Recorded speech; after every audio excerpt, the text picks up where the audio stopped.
The number of tenants falling behind on their rent has more than doubled, according to a leading debt charity.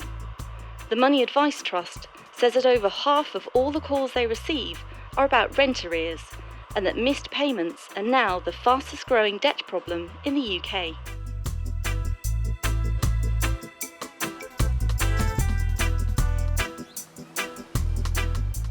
Paul Bohill and Steve Pinner are enforcement officers. Their patch covers the busy southeast region of England. They're part of an elite group whose sole aim is to hunt down debts from those who can't pay. We've got 2 weeks to move it. There is no notice given.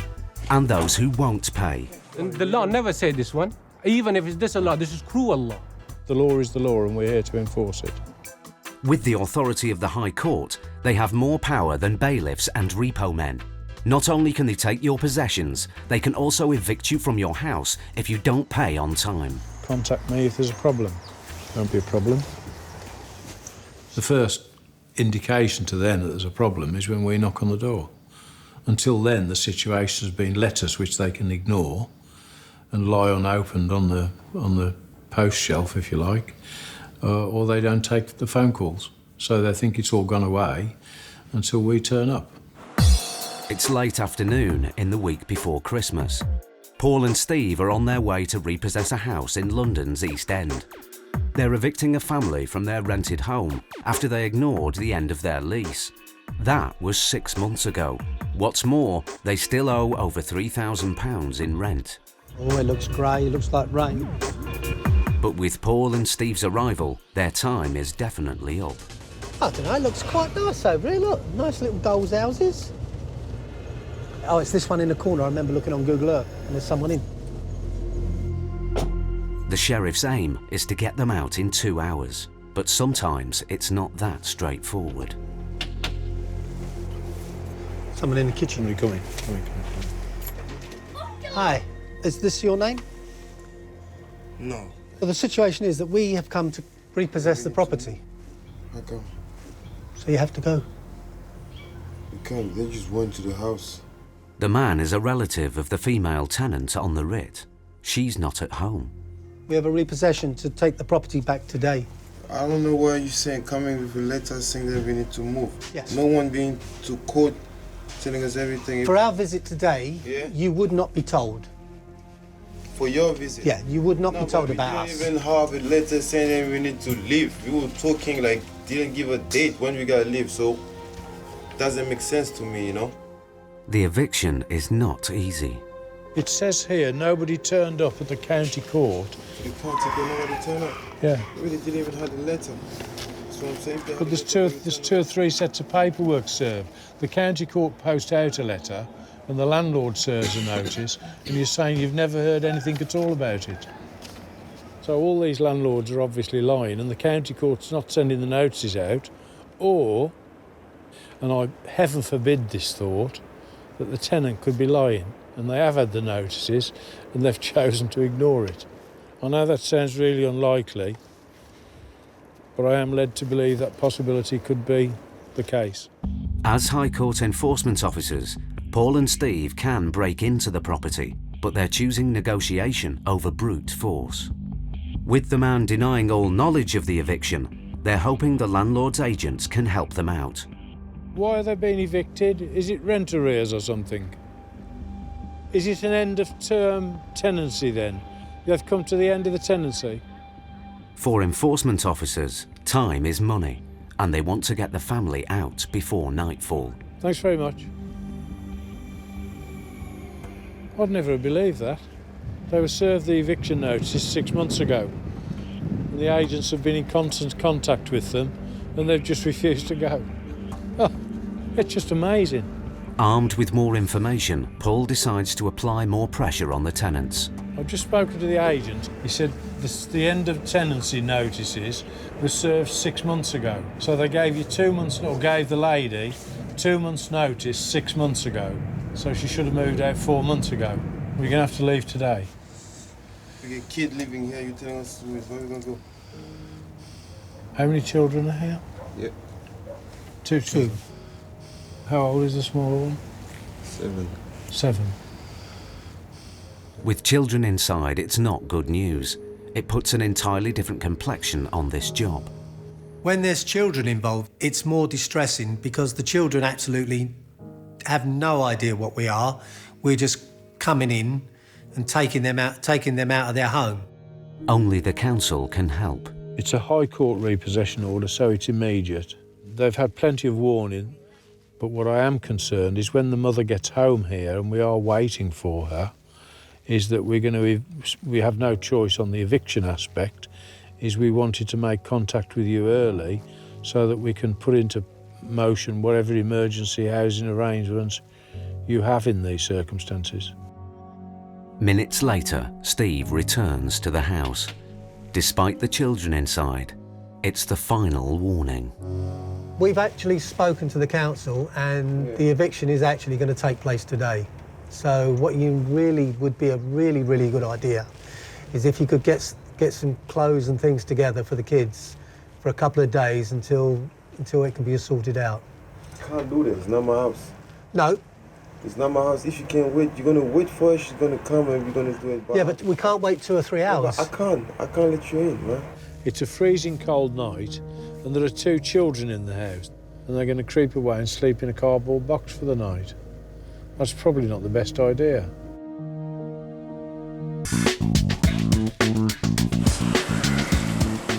It's early evening in the week before Christmas.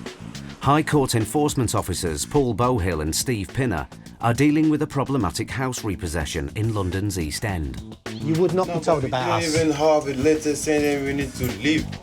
The family who live here should have left 6 months ago when their tenancy expired. How old is the smaller one? 7. There's children inside, and their mother, who's the main tenant, still hasn't turned up, but the eviction is going to happen. She contacted you yet? Yeah, She contacted me. She said she's on her way. but she's going to be about 2 or 3 hours. No good. So we can just wait. Listen, it's really quite simple. Yeah. And if I can give you the bad news, is that within half an hour we will call the police. If we have to, we'll break into the property and it'll upset the children and all the things that go with it. But the eviction will take place. With every passing minute, it's more difficult to evict the family tonight as planned. They'll have nowhere to go. The sheriffs need to act fast. Paul and Steve start their paperwork, but the family are still inside and have bolted the front door. Can you open up? Could you open the door for us, please? Pardon? Yeah, great. That's great. What's he say? He's called the police. That's good. We don't have a problem with that. Paul calls the relatives bluff and phones the police himself. The occupants are aware of why we're here. We've been in touch with the council and sent them an email of the High Court warrant that we hold. The people who are in the house are not giving us access. He said he's called the police, which is why I'm making this call. We're going to do the eviction now. We've told the council, they're aware of all of that, and they're going to sort out emergency accommodation for them. So we've done as much as we want to do, and we just want to be packed up and gone. OK, you're a star. Thank you very much. Okay, Bye. thank you very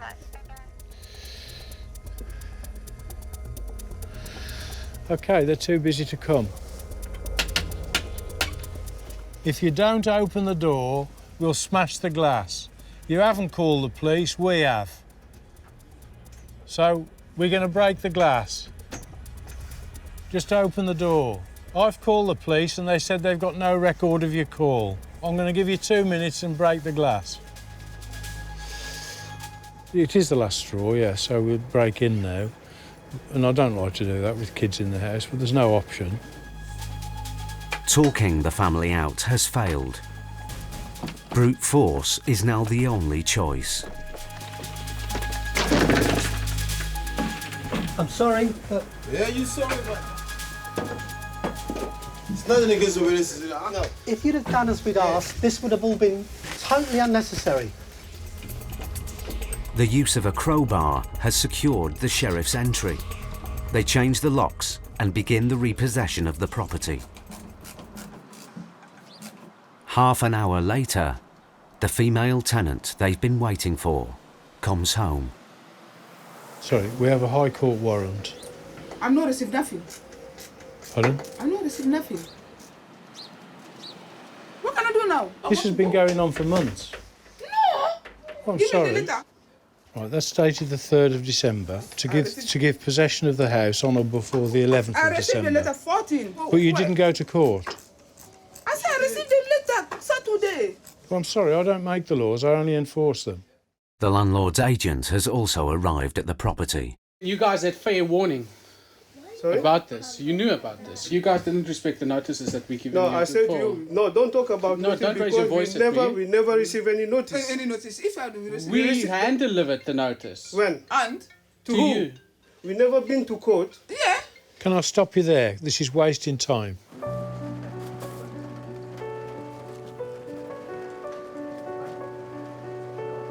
With the mounting pressure to leave, the tenants give in.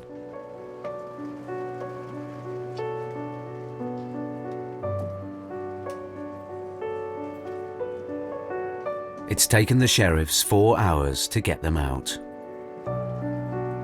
As there are children, the family will receive emergency council accommodation. It's now well into the night, but the eviction is finally over. If you're honest. They had nice furniture. There was a massive 60-inch TV in the lounge, another 60-inch TV in the conservatory. Then just the one bedroom on the ground floor had another massive TV as well mounted to the wall. And it didn't seem that these people were struggling financially at all. It seemed that they really lived a good life in there, considering that they couldn't afford to pay their rent. Getting the rent arrears was not on the Sheriff's High Court writ, and even though they owe money, the family will still be allowed to collect their remaining possessions within 7 days. Okay, done and dusted. At last. But this job has affected Paul more than most. We've put an immigrant family out on the streets 2 or 3 days before Christmas. They hadn't even got their Christmas tree up, so there'd be no presents, nowhere to go, pissing down with rain. They're really unhappy. How can that be a good result?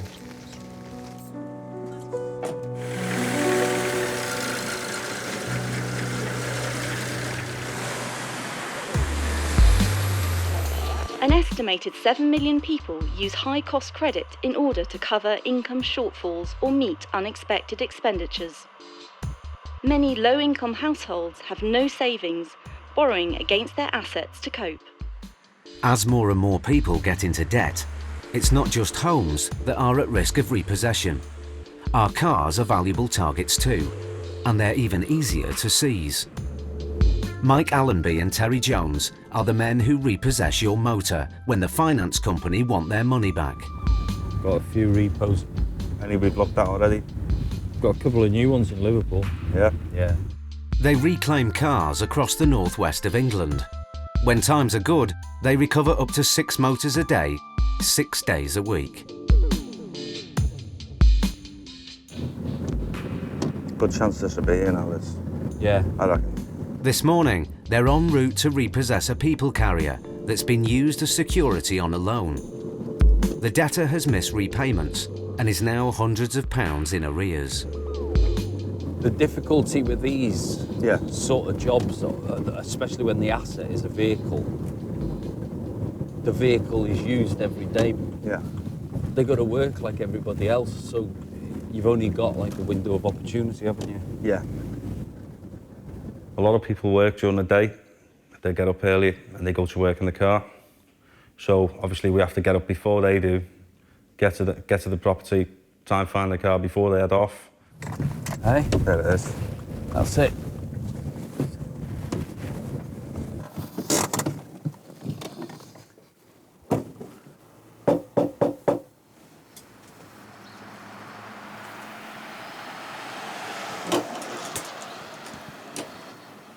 Hey love, I've got a repossession order for the vehicle. Yeah, okay, I've just come out of hospital yesterday. Have you? Yeah, is there any chance I can phone them later? Well, not while we're here, there isn't, love. I've got 3 options. Yeah. You can either make a payment, which if you knocked on my door this time in the morning I couldn't do. Yeah. 2, I can take the car and put it in our pound and give you a couple of days to sort it out. Or if you refuse to, I've just got to take the car down. Oh, I need my car to take my kids to school. I've been in hospital for the past month and came out yesterday. The only money I've got on me is £20 cash. No. So what am I going to do? It's 7 o'clock in the morning. If there was any other way I could help you, I would, though. Right, if I give you the keys, Yes? something, how do I know I'm going to get my car back? I understand, love. I understand. If you give us the keys, I'll find out what the outstanding is and I'll put my contact details on it so you have a point of contact and a face you know. Come in a minute. No, I can... I tell you what, if my colleague can come in with me, I will come in. It's not common practice to do that, but she was in a distressed state. We needed to make sure that she was okay. Are we okay? Yeah, I'm fine. It's all right. We've got kids ourselves, though. Calm down, love. It's okay. It says repo, but it means if you said to me now, Mike, here's £500, go away, I'd be gone. There is... I'll definitely get your car back. I promise I'll bring your car back, though. Okay? This particular time there was small children, 2 babies, in the other room. She said, do you mind if I go and feed the babies? She got the bottles and she went and fed the babies. It's not a problem at all, you know. Not there to be horrible. First thing you need to do is ring them up at 9 o'clock, explain the situation, make sure you explain the situation properly to them. Not too late to be a bailiff, man. That's the nicest thing anyone's said. Look, I've been where you are, though. I really have. I know exactly what it feels like to be in debt. It's just not a nice place to be. You've no idea. You dread letters coming through the door. You dread knocks on the door. I mean, I was... when I lost everything, I was in a hell of a place. You've got my number, All right, okay? thank you very If you have any difficulties, you give me a call, okay, and I'll sort it out. All right, thank you. Okay. Cheers. The car will be stored overnight, while the owner tries to find the cash to pay. But for now, she'll need another way to get the kids to school. It's not very often we see you not distressed, is it? It's not nice, is it, mate? It's not very nice, that's why you try and do it as pleasantly as possible. You just feel like giving him a big hug, don't you? And saying, don't worry, love, it's going to be all right. Sometimes I could do with the hug as well. Not off you, though. Hey, you couldn't afford my hugs, mate. If I won the lottery, I'd still do this job. I really would. I would take the car and then hand them a set of keys and say, there you go, mate. There's a new car for you. Fair play to you, mate.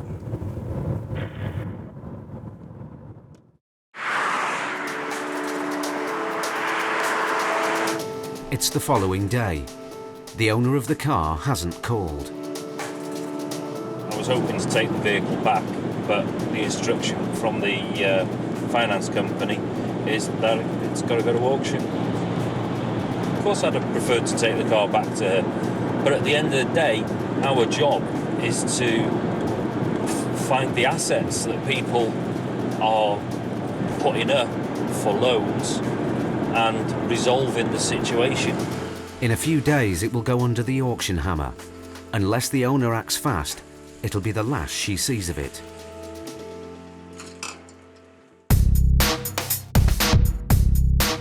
Back in the southeast, Paul and Steve's next job is taking them to Essex. They have a warrant to reclaim rent arrears from a father and son who are the tenants of a country house. They both signed the tenancy agreement in 2012. But they haven't paid rent for over a year. The High Court paperwork shows they now owe over £10,000 to the landlord. The sheriff's job today is clear-cut. They need to locate any possessions owned by the tenants. If they can find them, they can sell them. Once sold, any money they make will be put towards the arrears owed to the landlord. There's a warrant here for £10,600.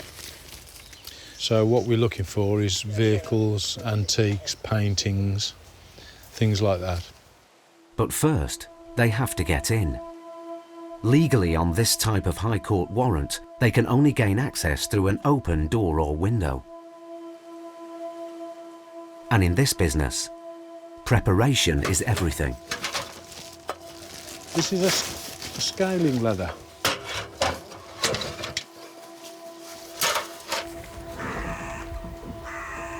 There you go, open window. Their luck's in, but their payday depends on finding the tenant's valuable possessions. Hello.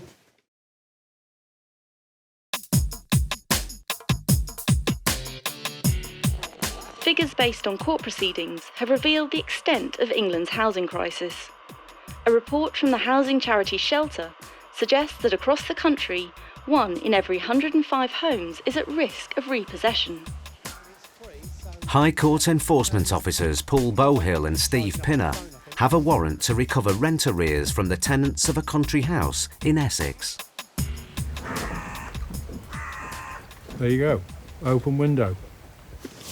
They've got in, but no one's home. Hello. They're now on the hunt for possessions to seize and sell. If they can find enough goods, they might be able to clear the debt of over £10,000 owed to the landlord. The state of the rooms tell their own story. The beds are all stripped, bits are broken down. They've moved out, haven't they? There are signs of bits and pieces, but I don't know if this was to ward us off or not, but... You did say in Essex there were people with guns and things. With such a large property to hide valuables, Paul and Steve are having to search every square inch of the building. If they can't find what they're looking for, they won't earn a penny from this trip. The way that we make money from this job is purely we paid a commission on the sums of money that we recover. I had a very similar one to this in my workshop toilet about 30 years ago, and that wasn't worth anything either. Nice enough piano. Ted, I think it's the landlord's, but I know how it's supposed to look, but I can't never get a sound out that makes any significance. Their search is proving fruitless. There's nothing of major value in the main property, but within the extensive grounds is an outhouse. Just found myself a boys' playground. The gentleman's toys. A little 4-wheel quad and a 4x4 off-the-road buggy. Will all add up to make some substantial money towards what is outstanding. The boys' toys are loaded into the van, but their value won't scratch the surface of the arrears. Hang on a second. Minor adjustments. Big adjustments. There's nothing here of anything like the value to produce a response for the landlord's debt. Don't want a trampoline, do you? No. This has not been a good day. With the clear-out done, it's the first chance for Carl, the landlord, to see the state of his property. He bought the house 10 years ago as an investment and relies on the rental income. It takes between 5.5 and 6 months to get a tenant out while you are suffering financial loss and not getting paid rent, which you need. And therefore you have to borrow money yourself to tide you over this period. When these people were living here, they had absolutely no respect for this house or for any of the items in it. Ah, so they've painted the room black. I am a struggling landlord who needs the rental income. I'm head down and ploughing on, you know, that's all I can do. Back on the road, the sheriffs plan to track down the missing tenants. It's their only chance of getting the rest of Carl's money back and getting paid themselves.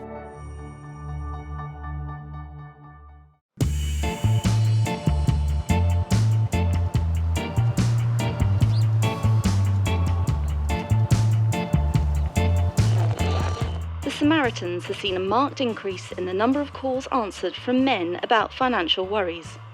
Their survey says that 1 in 6 men who called the organisation last year had money problems. That's up 7% on the figures for 2012. In the northwest, car repossession experts Mike Allenby and Terry Jones are driving through Liverpool. They're attempting to recover an expensive motor. It's a Jaguar X-Type. A brand new one has a list price of over £30,000. But no matter how high spec your car, the same rules of repossession apply. If you don't pay, Mike and Terry can take it away. Most expensive car we've repossessed, I would say a Bentley Continental, Aston Martin, Maserati. The Jag has a return of goods order on it. It means the owner has defaulted on his repayments and the finance company want it back. For once, the address they've been given has come up trumps straight away. This hasn't moved for a while, has it? No, it hasn't moved for about a year. Rubbish round the wheels, the cobwebs on the handles, the inside of the car, it's just not moved for any length of time at all. It's a common situation. Expensive motors mean expensive repairs, and some owners simply give up. It's a catch-22. They can't afford to fix the car, or they can't afford to make the payments. And if it's a bit of both, then the best thing to do is phone up the finance company and explain the situation.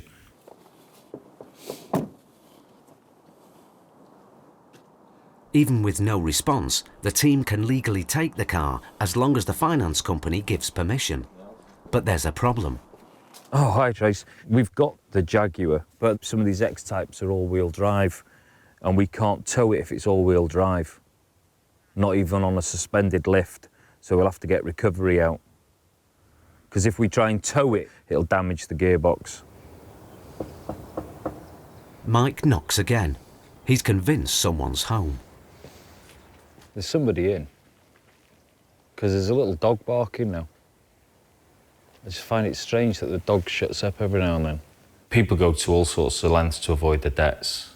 I mean, I've had people that pretend they're not in, and you can sit outside the house, and I've sat there for hours on end, and then the next thing, all of a sudden, somebody will come to the door and then 5 people will walk out of the house. I've had people hide their cars in neighbours' garages. It's unbelievable the lengths people will go to avoid confronting their debts. The plan to repossess the car rests on the arrival of a low loader. The team believe it will force the person hiding in the property to come out, so the job can be wrapped up. If they come to the door, they give us the keys, we just go here and gone. Because the last thing you want to do is cause anybody an embarrassment or anything like that. An hour and a half later, the low loader turns up.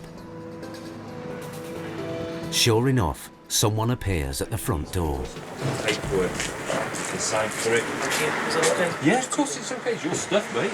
Yeah, not an issue at all. Take out whatever you need. I've got the son of this client to answer the door now.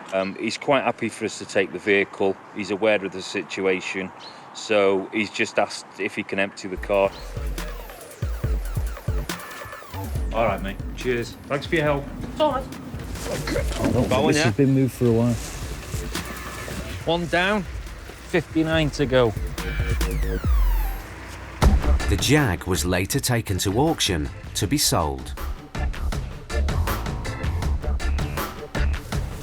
Back in London, Paul Bohill and Steve Pinner are hunting for some of the dozens of debtors facing High Court writs and warrants. Where is he? I don't know, I think he's on holiday somewhere. I just live upstairs and I just do the cleaning. You sure you're not Mr. Hibbert? But there's one case they can't let go. They're still after the tenants from the Essex mansion. The debt has now risen to over £12,000 with added High Court fees. Well, it's as bad as it gets, really. The father is in prison, convicted of fraud and obtaining property by deception. He's been jailed for 3 years. But his son is also named on the warrant. He's now the sheriff's only hope of recovering the money and getting paid. Tracking him down is proving difficult. Hello?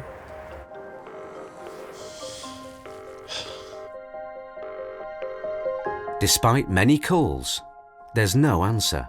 But Paul thinks he knows why. He's hoping a different phone with a different number will do the trick.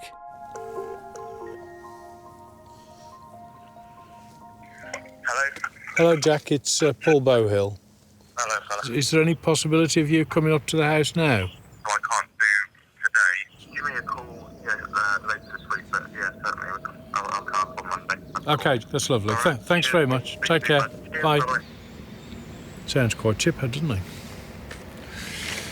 Doesn't know what's waiting for him, though, because I intend to serve him with a statutory demand, which is a forerunner to bankruptcy in this case, to say, well, if you don't pay the £12,000 you owe the landlord in this case, we intend to bankrupt you. It's been a month since their initial visit to Essex, and the sheriffs are heading back for their first encounter with the son. But it's not just Paul and Steve who are after him. The landlord's called the police. Pleased to meet you. Pleased to meet you. Pleased to meet you, sir. We are going to effect an arrest of the gentleman. Okay. Take him to Braintree Police Station. Right. To answer an allegation of alleged theft from the premises, which has been received by the owner. So we really need to serve our papers before they serve theirs. Can you get him out of the van? Yeah. The son is on site, holed up in a neighbour's house. The police are keeping the driveway covered in case he makes a run for it.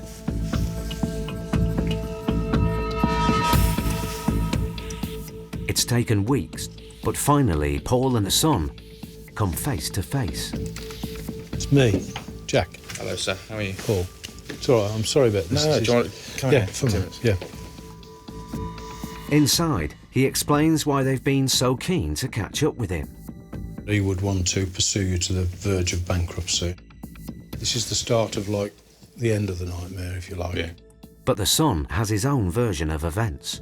I was never actually on the agreement, the rental agreement. I have got the paperwork. I'll show you. Despite all Paul's documents being in order, he is refusing to pay up. But he's wobbling a bit now, isn't he? Sorry? He's wobbling a bit now. The sheriffs are left with no option but to serve the bankruptcy papers. Steve? Yep. Can you just... This is Steve, my wingman. Hey, Steve. Hey. Can I give you a call back in 2 minutes? The police are here and they might well, like, arrest you and take you away. Can you very kindly ask that I see them around the back? Yes. Yeah? I'll ask them to come round. You're not going to run away, are you? I'm still a bit pissed from last night, so I It don't would think I be- can run anywhere without falling over, if I'm honest.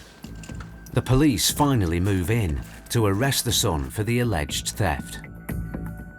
They've got their man, but for now, Paul and Steve are leaving empty-handed. We don't earn anything out of this job because it's purely commission-based. So it's a waste of a day to us, but doesn't matter, we've still wrapped it up. We've done what we can do. So if on my tombstone it says we did what we could, that tells the whole story. You think you'll have enough money for a tombstone? No. But I could get one on a credit card before I die.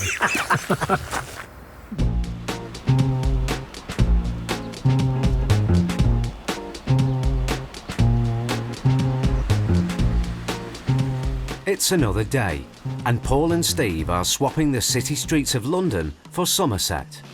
It's a long way from their usual patch, but 3 jobs have come up in the same town. Heading off to the west in the sunshine.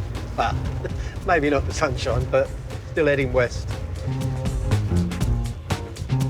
Getting results for all 3 could make it a big payday, Happy days. but they've no idea if the gamble will be worth it. Enforcement officers Paul and Steve have travelled to Somerset armed with 3 High Court warrants. Today, they could end up collecting thousands of pounds worth of possessions from multiple debtors. The first job is to recover valuables from a man who owes over £16,000 to a firm of solicitors. He's offered to pay the money back in instalments, but they've turned him down. Instead, they want his possessions seized and sold. Oh, at last. The amount we're pursuing today is £16,500. Inevitably, when we get there, Mr. Francis, in this case, will tell us his tale of woe. But behind every tough response, there's also understanding. I have had financial problems years ago, which were my own fault. Really, with the business, I didn't keep my eye on it. Having been in the position myself, I now understand how people get into debt, whereas before, I didn't.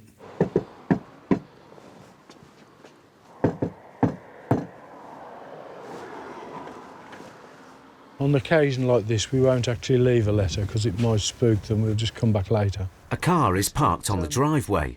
If it's the debtors, Paul and Steve can seize and sell it. I've photographed the car. You have? Yeah. I mean, that car's probably worth less than £1,000, so it's not going to knock the spots off this. So we'll come back. Okay.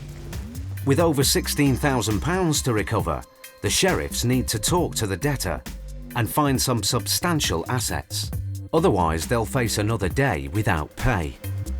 While they wait, they have other debts to chase in the local area.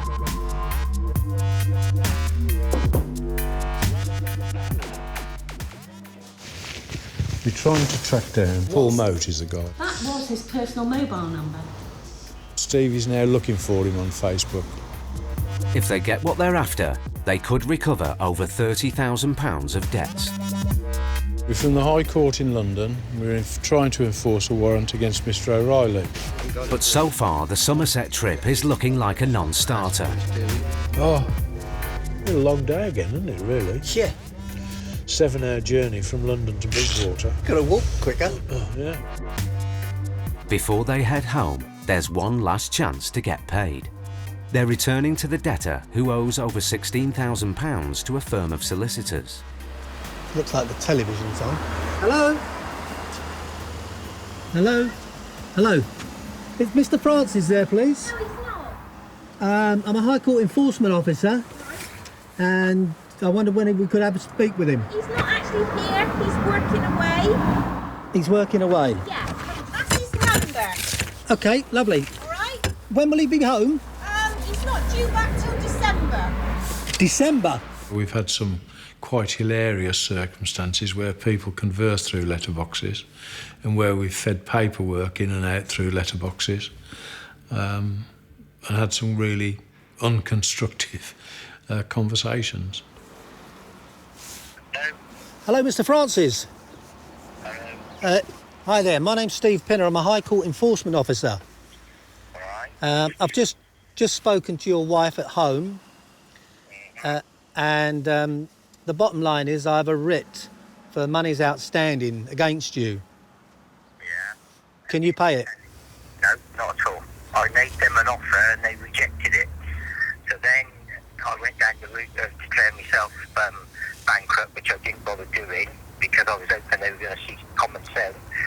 And we had a solicitor in Manchester deal with it, which in the morning I will be getting onto them, which you'll probably then get a phone call telling you a date of when I'm going to court to declare myself bankrupt. There are two views on people who go bankrupt. Those who are forced into it and those who do it for the sheer hell of it. Those that scam, rip off people. So I don't have a very high opinion of those. But obviously the ones that are actually unfortunate enough to have been made bankrupt through what could be a mistake on their behalf on the way they've lived or worked, you know, you've got to feel sorry for them. So you haven't declared yourself bankrupt as yet? No. OK. If the man declares himself bankrupt, there'll be no payout for the sheriffs. They need to seize any assets they can right now. But his wife won't let them in, and they can't break in. Their last hope is the car. I'm going to seize the car in front of the drive as part payment towards this debt. I didn't buy it. It was bought by my wife. OK. Can I just ask you to contact your wife and ask her if she wouldn't mind just showing me the proofs? I'm quite happy to accept that if that is the case. Okay, could you call your wife? Thank you. You've got two choices on that. You know, we'll either get a recovery truck out, smash the window, get it on the truck, you know, the usual story, really.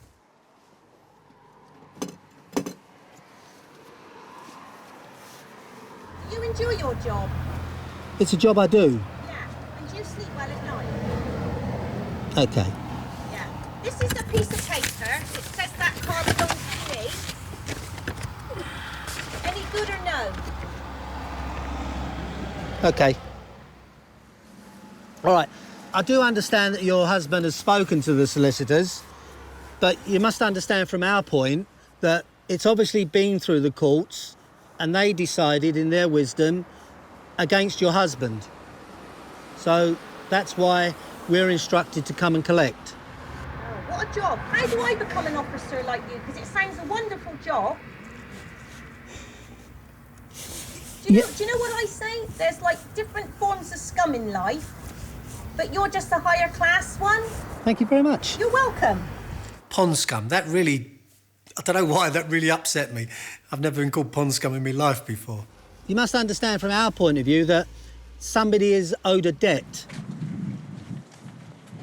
It's only words and, you know, they're angry, so you just let them get on with it. Hello, Mr. Francis. Have you talked to my wife? She proved the car was hers, that's fine. I accept that. Yeah. When you get your bankruptcy papers, give me a call and send me a copy of the papers. If you do that, you might not see me again. Well, you haven't seen me yet, I know, but your wife might not see me again. So, do we agree on that? Yeah. All right, then. Thank you very much for the call. Thanks. Bye.